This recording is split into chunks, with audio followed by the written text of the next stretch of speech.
What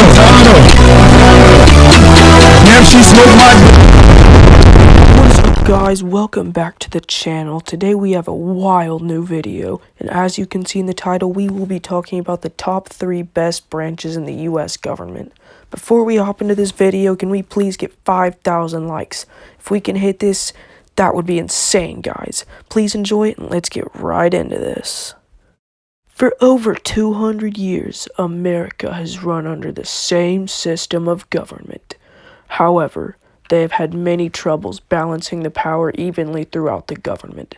The 3 branches are supposed to be given equal power over the people, but it doesn't end up being that way in most cases.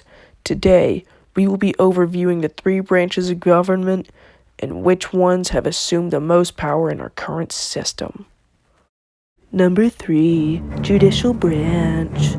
Coming in at the number 3 spot is the Judicial Branch. The Judicial Branch is known for not having much power overall, with Alexander Hamilton calling them the weakest of the 3 branches.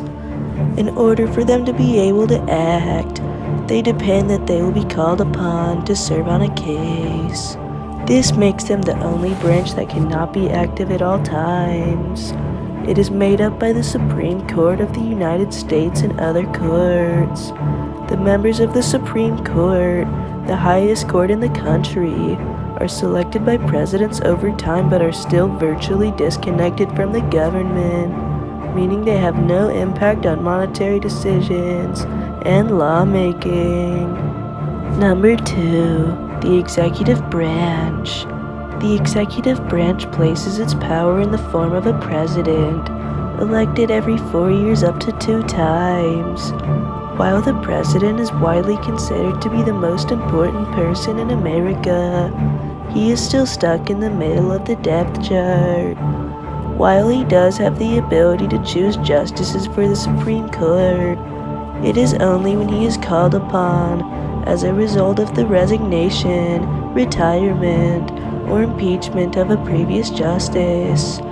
Perhaps the most significant power the president has is the ability to veto any law passed by Congress. But even then, Congress can override the veto with a 2/3 vote from both houses. All in all, the luxury of being president and living in the White House is irrefutable. But the power coming with it just doesn't make the final cut. Number 1, Legislative Branch.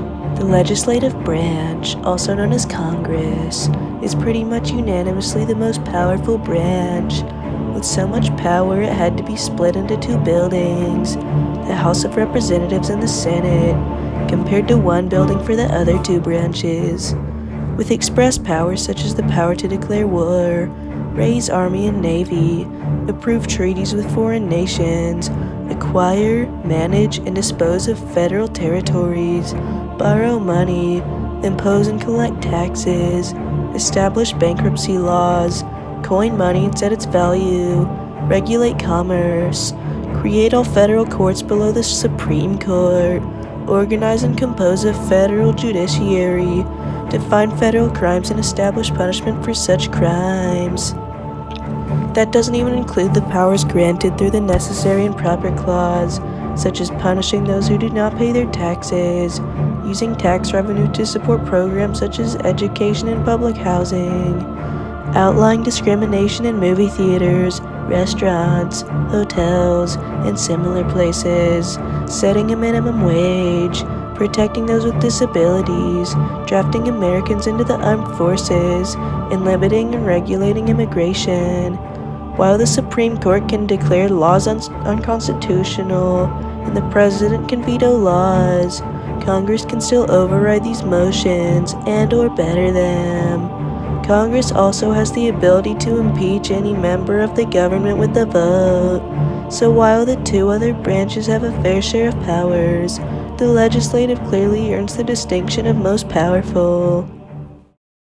So that pretty much sums up the list. We hope you enjoyed. If you disagree with our list, please let us know in the comments and why. Please subscribe, and thanks for watching.